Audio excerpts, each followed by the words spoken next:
What is going on, everybody out there? Lamont at Large coming to you today from a different view. I am in my office, or maybe this would be my living room, and my office is in the back, which I tour around the country, vlogging different crime locations and cemeteries, which I need to do more of, the cemetery, and hopefully in the near future I will get in on that. So today's video, slightly different. Of course, you guys know sometimes I upload prison-related content. Probably my aim is to do it once a month, where it's a story from a prisoner who is locked up, and they just talk about something that happened. Today, I interviewed a man named John Watson. 5 years ago or so, his story went viral because as he was in prison, he was already doing a life sentence for a homicide. He killed two men, two pedophiles. And he decided to take matters into his own hands. You can almost call him like the real life Punisher. Now, I don't condone killing unless you deserve it. If you deserve it, then I'm all for it. Sometimes people don't need to be sucking up our good air, but these people are few and far in between, thankfully. So he has a GoFundMe. He has a couple books that he has, audiobooks that he has written that are available on Amazon. The links will be in the description box below, and I'll pin it in the comments. And also, if you want to throw him a couple bucks for a bag of coffee or some soup or whatever, listen, you don't have to send anything. It's up to you. If you want to send it to my Cash App, I'll send it straight to him. Whatever is easier for you, that is if you want. It's all up to you. I give everybody an option to do what they want, when they want. If you feel the need, if you think he did a great job, hey, here's $5. You go buy yourself some top ramen or something like that. So without further ado, it's about a 35-minute conversation with John Watson. Sit back, relax. Maybe listen to it as you're driving or you're doing chores around the house or something like that. Some of my videos are visual. Sometimes you can just kind of play it and do what you're doing as you move about your day. Without further ado, this is me and my interview with John Watson. Currently, I have a special guest on the phone. He's coming to you live, but not live, from Kern Valley State Prison in Delano, California. My guest name is John Watson. It's this guy right here, the picture that you see on your screen. Pretty interesting booking photo, to say the least. Probably if I were to see this guy on the street, I might perhaps think about walking across the street to get out of his way. But I've gotten to know John somewhat for about the last, I would say about a year or so. So you guys, when you see this man's picture right here, you probably have seen this picture somewhere online. His photo has gone viral a couple of different times. And the reason why he's gone viral is because, he killed two people in prison within 30 minutes of each other. And this wasn't a beef where they were gambling and, these guys owed John, some canteen or what have you. No, these were two bad guys. These were guys that were incarcerated for really, really bad things.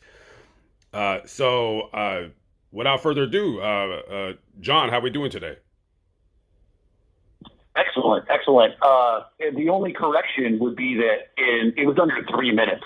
Like I ghosted both those dudes under 3 minutes. I got the dude on the top tier and then went downstairs and, came to work on the second feller. Oh, my apologies. Okay. My apologies. 3 minutes. Okay. 3 minutes.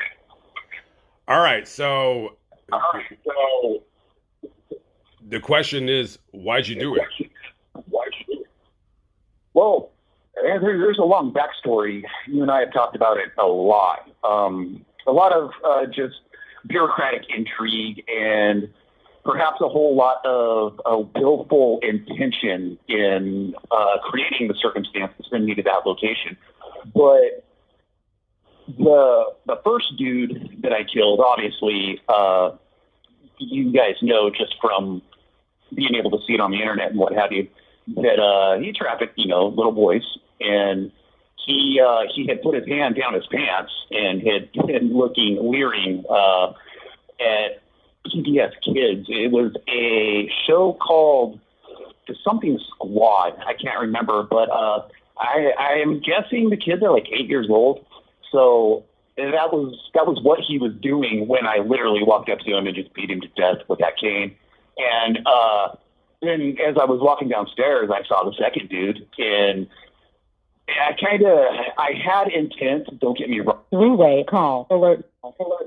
Of killing more than one, because I had actually put it in writing. I had told administration numerous times in writing that if you guys make me kill one of these dudes, I'm going to kill a couple of them, or three. I'm going to go for a hat trick or something.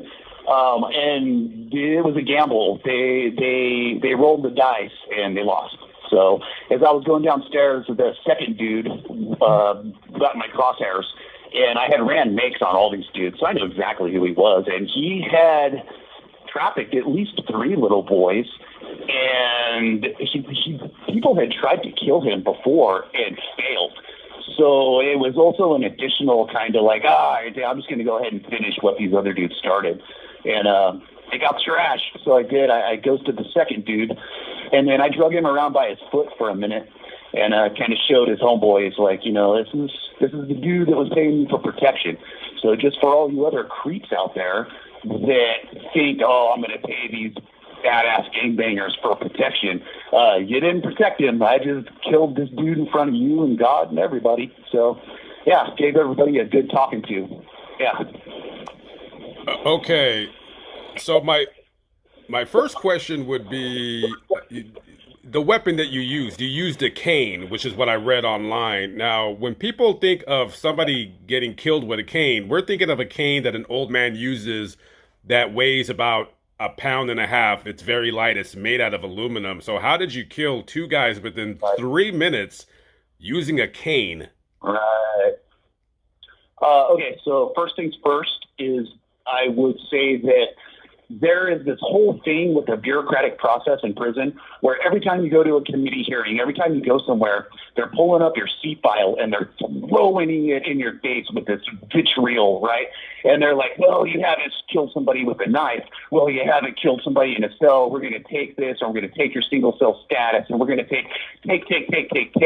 And the way that they're taking this stuff from you is a checklist, which eventually, as you become institutionalized, this completely becomes your resume, right? So you're like, all right, dude, stab somebody this year with a knife, check. Beat somebody with a cane, check, right? So you're checking this stuff off mentally in your head as you go down this list, so that the next time you go somewhere and they hit you with racial demographics, you ain't killed any white people, you ain't killed any, like, I'm tired of hearing about all the people I have not killed every time right? So that's the first thing you got. It's just this little hot poker that's just poking at you constantly. It never ends. So with that in mind, I'm always looking for unique and new ways to not just ghost these individuals, but if I'm going to get them, how can I leave a black eye on the face of the CDCR? So, for example, if they're searching us in a way they shouldn't search us, I want to have a handcuff key on me, come out of my cuffs, ghost the dudes, so that everybody goes, wait, why are you guys searching them this way? It's for me, I'm trying to kill 3 or 4, no pun intended, birds with one stone whenever I'm doing this stuff. So long story short, how do you do it with a cane? A lot of it is, I read this on a shirt once. It's embarrassing. You should never live your life off of a maxim that was on a shirt. But I read a shirt once that said, your mind is the weapon, everything else is apparatus. So that, I think, in combination with your physical fitness, if you're physically fit, I don't think it matters what you use. But yeah, no, I used a metal cane, and the cane had been perhaps packed with sand and water. This call and your telephone number will be monitored and recorded. left outside in the freezing cold. It gets freezing in this part of California, which kind of solidified. I turned it into concrete. Basically, you make concrete inside the cane that way. So the cane was heavy enough that when I was hitting these dudes, like, they lost chunks of skull. Like, there's evidence picture. I have discovery from what would have been the trial.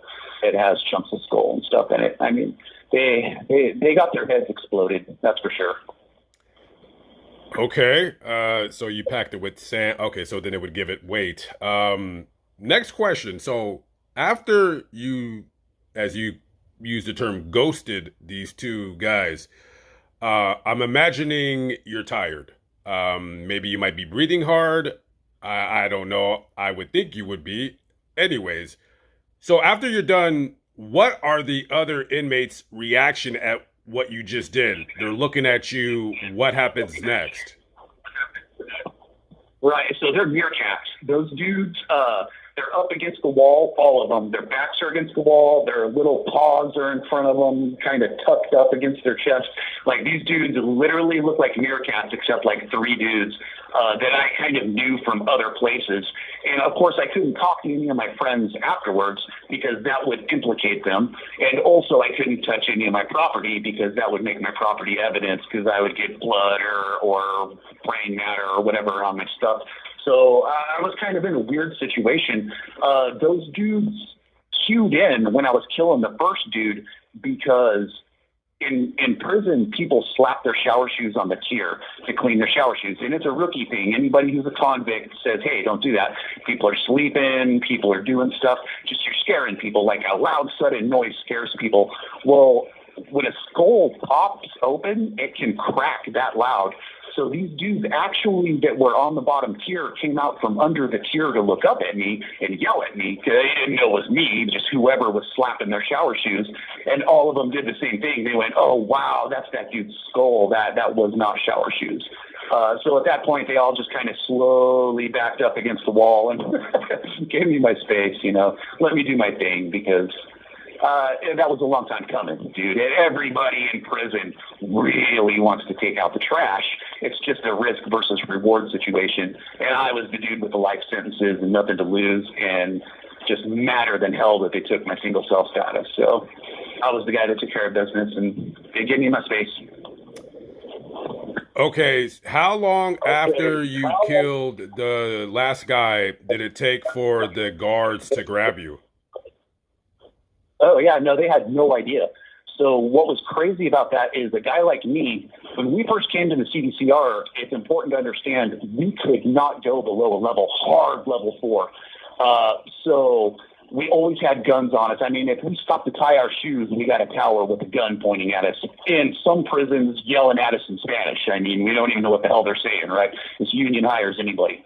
But so I had never seen a level 2, and I could have never went to a level 3 when I first came to prison, but they've changed, and they've cooked the books right, left, up, down. I mean, everybody's going everywhere. It's all one big grift. They're throwing people in classes and on yards they don't belong in, just because that's how the CDCR makes money now. With the R on the CDCR, the so-called rehabilitation, came this impetus to put everybody in classes, to put everybody.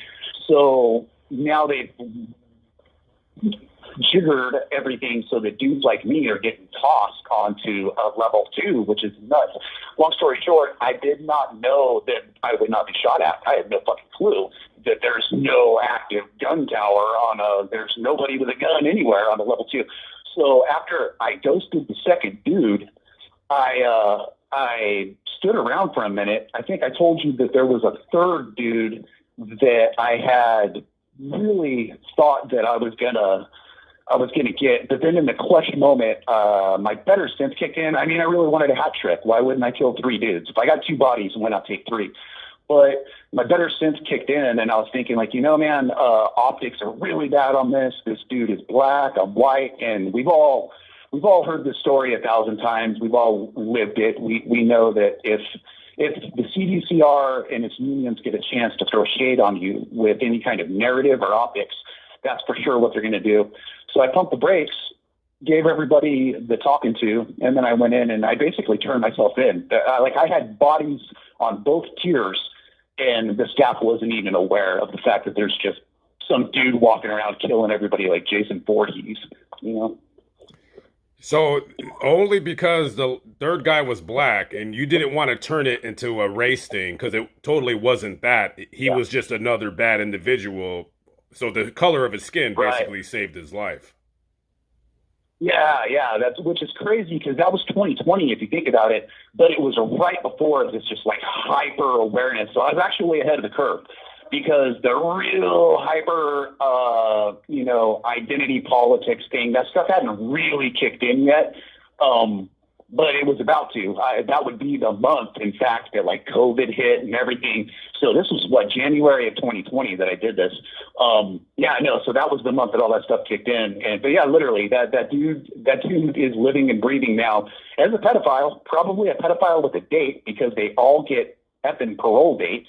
That dude's living and breathing and will probably victimize more people, partially because I didn't do my job that day, but also because of his identity as a non-white, or even if the person had been gay, I wouldn't have done it, I think, at that point, because I knew that narrative. You have 60 seconds remaining. So by the time the guards, they grabbed you, like the first interaction you have with the very first guard, do they know what you did? Or are they just hearing a commotion and then they're looking at you? Okay, so they had no clue still. And remember, I'm on orientation. I had just got to this prison. And when these prisons kind of like juke you around and cook your C file up to create a certain optic to launch you into another prison, these officers at that next prison, they have no idea how hot or cold you are coming in. They have zero information other than a C file, which some other bureaucratic idiot fumbled a bunch of words onto to create whatever optic they needed. So their impression of me thus far was that I was just a super hilarious dude, right? Which may or may not be true. But as I walk in, I see an officer that just kind of is just getting used to having me around. I mean, the dude, it's right around shift change. The dude has no effing clue that I had just fucking ghosted these dudes, right? So I walk in and I'll say his name because I have nothing bad to say about this officer. So I walk in, his name is Boucher. I say, "Hey, Boucher, man, I got some bad news." And he kind of laughs and he looks at the cane. He says, "You're not going to hit me with that cane, are you?" And I laughed and I said, "Yeah, what do you think this cane would do to somebody, dude?" He goes, "Man, that cane looks like it would." And then we kind of started dialogue. And I'm thinking like, well, I better put the cane down, because it's going to be a bad look if somebody hits an alarm and I'm talking to a cop with the cane. So I set the cane down on the counter, which is where they take the picture and where the evidence, that's in the discovery packet for the district attorney. I set the cane down on the counter, and I'm thinking, like, there's blood and there's gray matter. Like, I blew the first dude's head pretty much open and then beat it into a pancake, right? So I'm thinking, like, oh, man, this dude's he's not paying attention. Situational awareness is really low right now for these guys. But then they're on a level 2. They've never seen a dude like me there. And I shouldn't be there to begin with. Anyways, so I finally tell him, I go, "Dude, I got to tell you, I just beat 2 child molesters with this cane, and I guarantee you one of them's dead. I don't know about the other one, but it's not looking good, And he goes, "Yeah, Watson, you're hilarious, And I said, no, man, I'm dead serious, dude. Poke your head around the corner, look in the dorm, and there are dead bodies on both tiers." And he does. He looks and he goes, "Oh, yeah, no, you got to cuff up right now, dude." I go, yeah, I figured. So that was the first interaction after. Okay, so they handcuff you and they lead you to, assuming some kind of a cell or a cage or whatever you call it. This call and your telephone number will be monitored and recorded. That's what's hilarious, right? Is because that's the procedure. So once again, we're on a level 2. We're around people who have never dealt with any of this and they don't know any of the procedures. So you're correct. The procedure would have been to put me in standalone cages where I could not influence the scene, but they didn't. They left me there and they were kind of processing me there. They needed to get my boots off my feet. They needed to put bags on my hands because they'll, look under your fingernails for DNA and things like that. So they're processing me right there versus in the cages. And what's funny is that the first lady officers that I see respond, they get to the dorm, they walk in, and some of them kind of like dry heave and turn around and walk out. And then I heard one lady just go, nope. And it was really hilarious, right? That's funny. She's not even dealing with this crap today, right? She just turns around and walks out.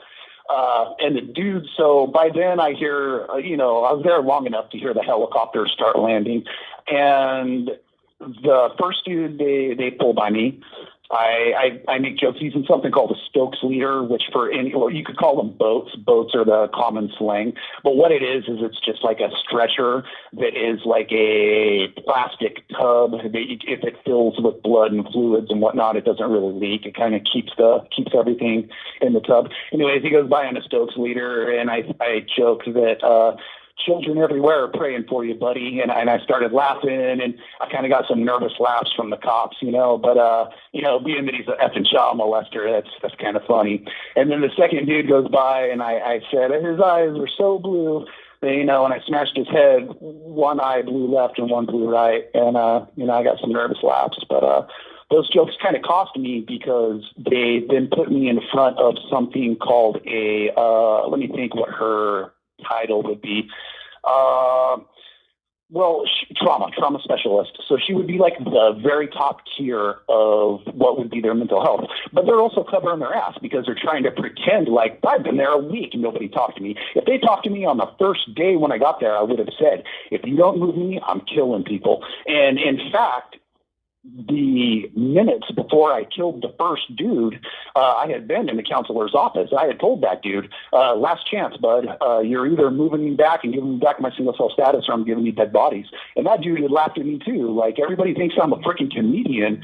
Like, I'm telling you, dudes, I'm about to give you a bunch of dead fucking dudes. What do you want to do?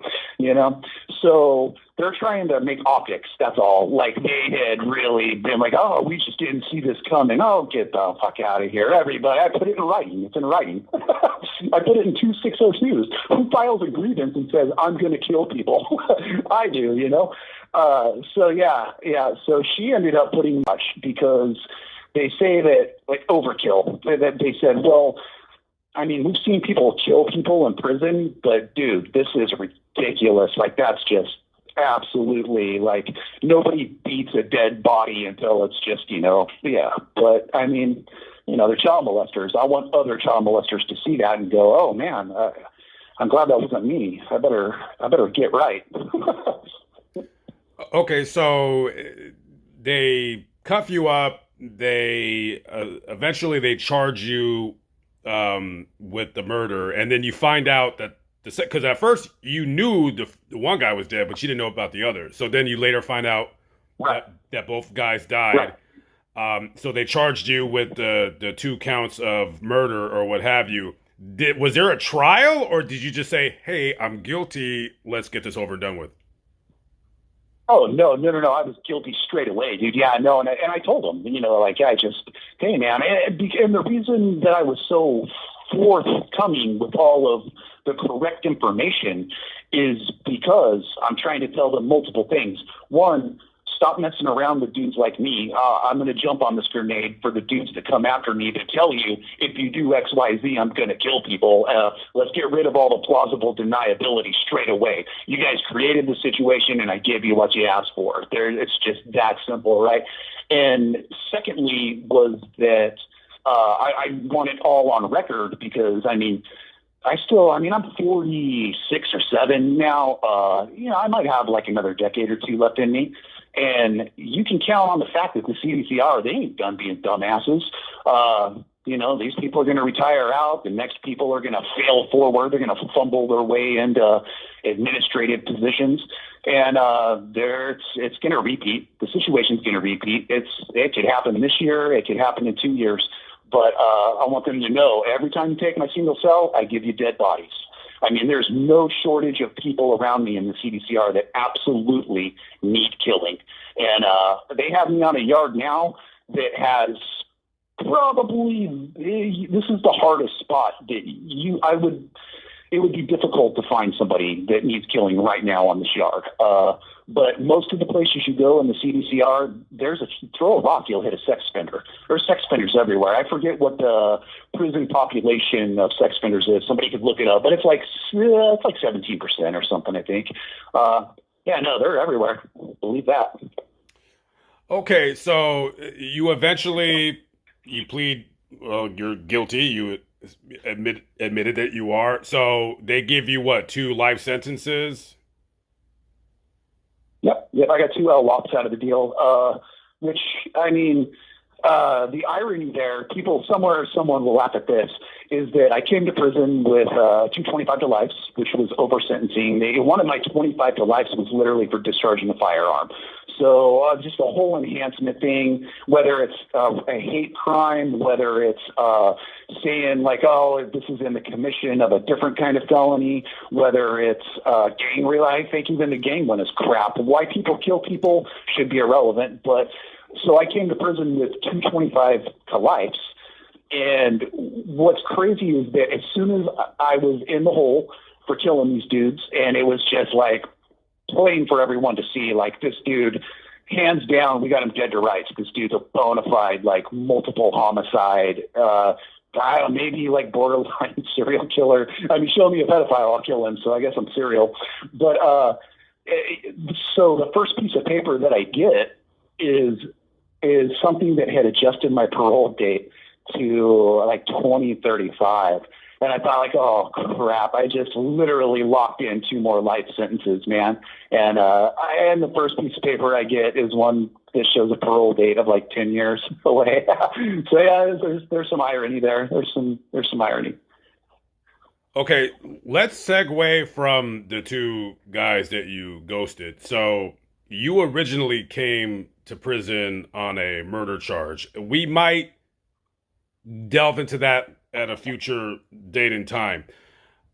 Let's talk about your life before prison. Everyone always talks about the crime you committed that landed you in prison, and the crime that you did that we're speaking about now.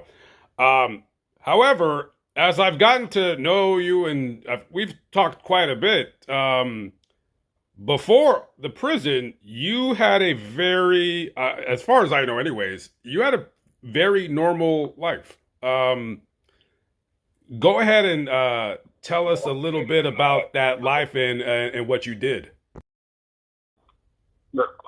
Yeah, prior to prison, I think I lived a really normal NorCal life. And by that I mean in Northern California. Everybody snowboards, everybody rides motorcycles, everybody has a truck, everybody works. There's probably like a certain ethos around, like, you wear work boots, you drive pickups and things of that nature. So, yeah, very, very NorCal. I had been married a Mormon gal. I went to school for probably more things than most people should, ranging from EMT 1 for a while. I did barbering school too. I used to love to cut hair. I think the biggest takeaway for me was that everything I had done, I often cite as being highly social. And by that, I mean, like, I played in bands, which is super social. I tended bar at night, which was super social. I, went to barbering school, cut people's hair, which means I'm, like, physically touching people, Obviously, I was a highly social human. And that's my primary takeaway from prison, is that now I am a bona fide troglodyte. Like, I board up my cell. I can't deal with people. And that's what institutionalization does to people, is that they have definitely taken, like, the most social dude and just turned him into a dude that can walk into a room and kill multiple people. Because as we all know, it's not like I hadn't killed someone before I came to prison, but there is just there is an entire canyon separating the way that I had killed the dude in '08 and the way I felt afterwards and just everything that followed, as opposed to this whole 2020 thing where I'm just like, yeah, dead bodies everywhere, high five, like I don't care. So, right. So, yeah. Okay, so you're playing in a band, you're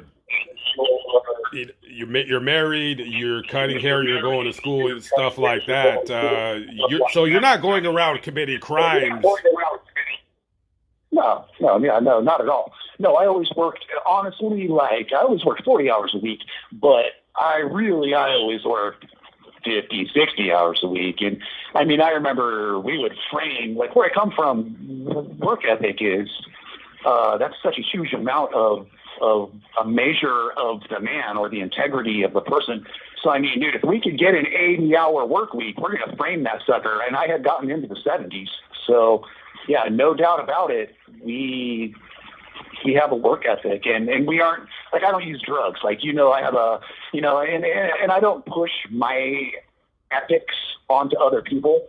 When I say I have a giant straight edge tattoo on the back of my head, people automatically go, oh, yes, he's one of those. He goes around beating up people for, but no, it's when I go to punk shows and I go to all that jazz, I'm not the boss of some kid who wants to smoke weed or whatever. It's his life. He can do whatever he wants.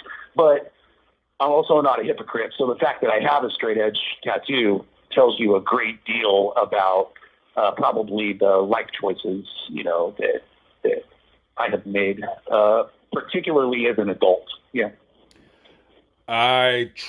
Before we spoke about the interview, I didn't tell you what I was going to ask you. I just said basically, yeah. you know me somewhat. I'm not going to ask you stupid questions.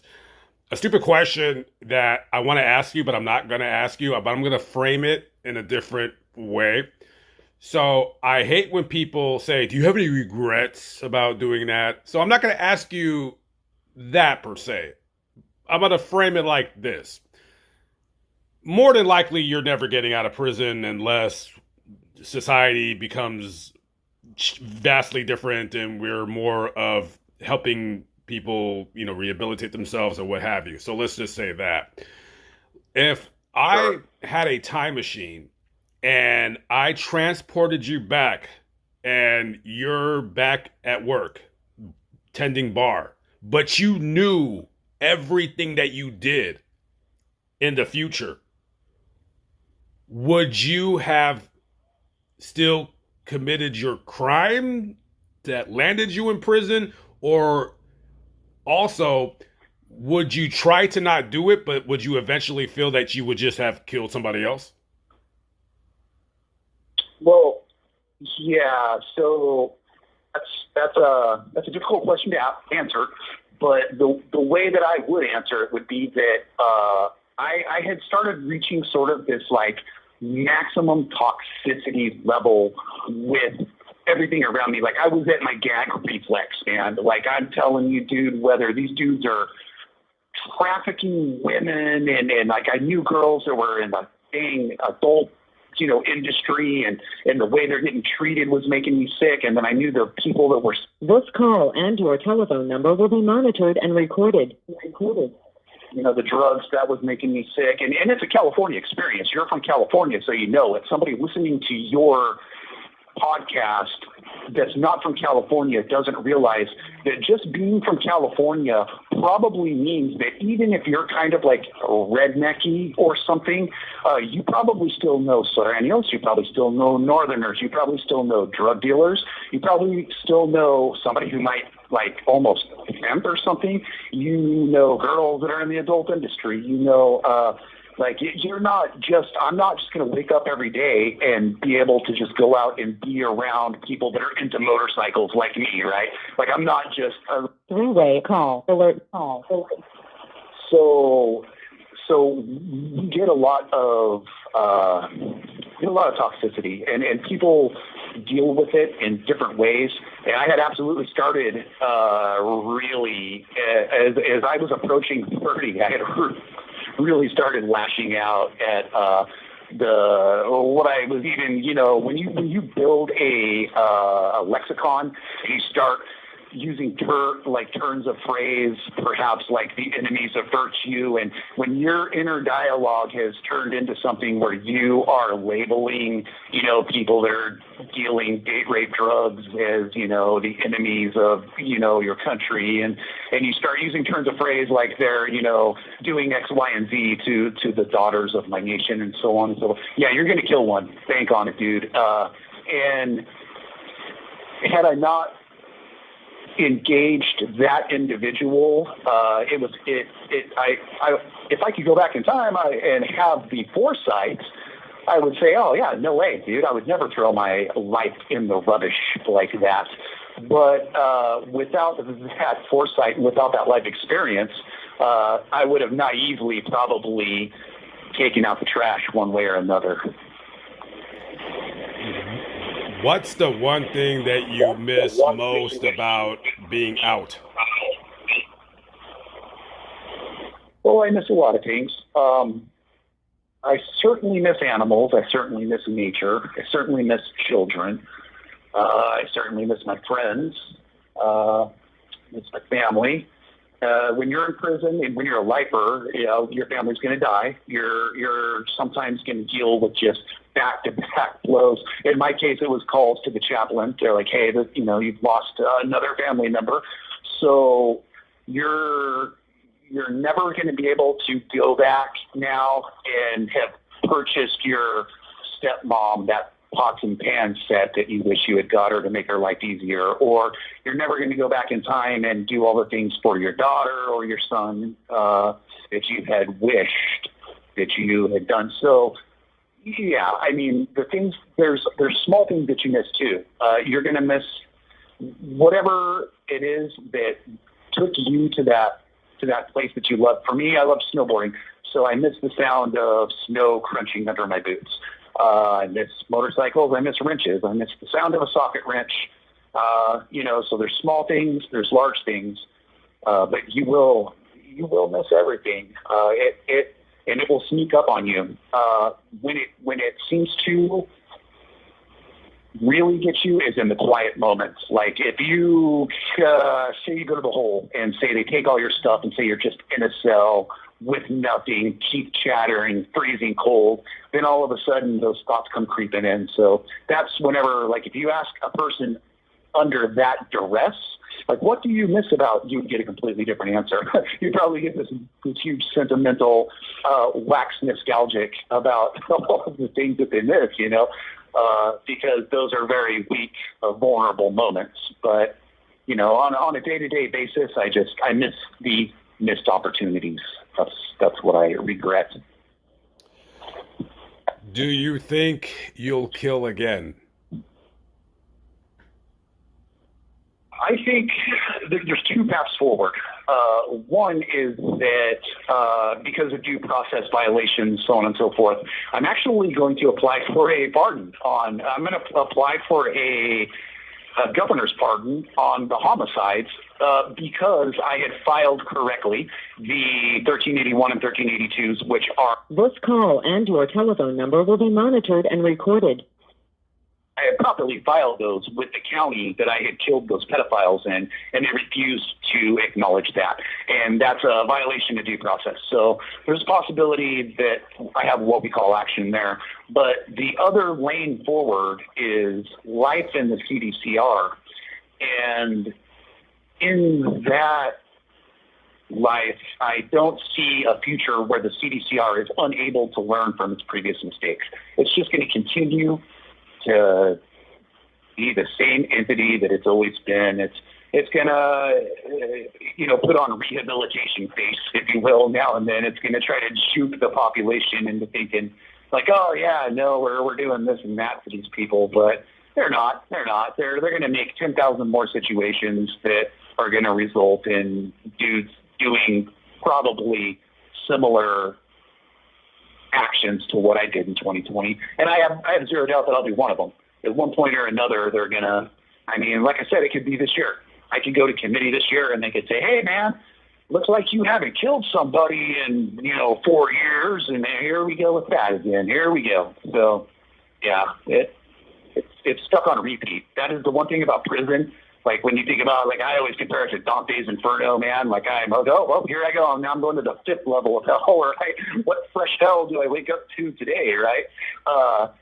But, I mean, really, it's like Groundhog Day, man. Like, it's just the same dumb crap on just stuck on repeat. If it ain't the inmates, it's the cops. If it ain't the cops, it's the administrators.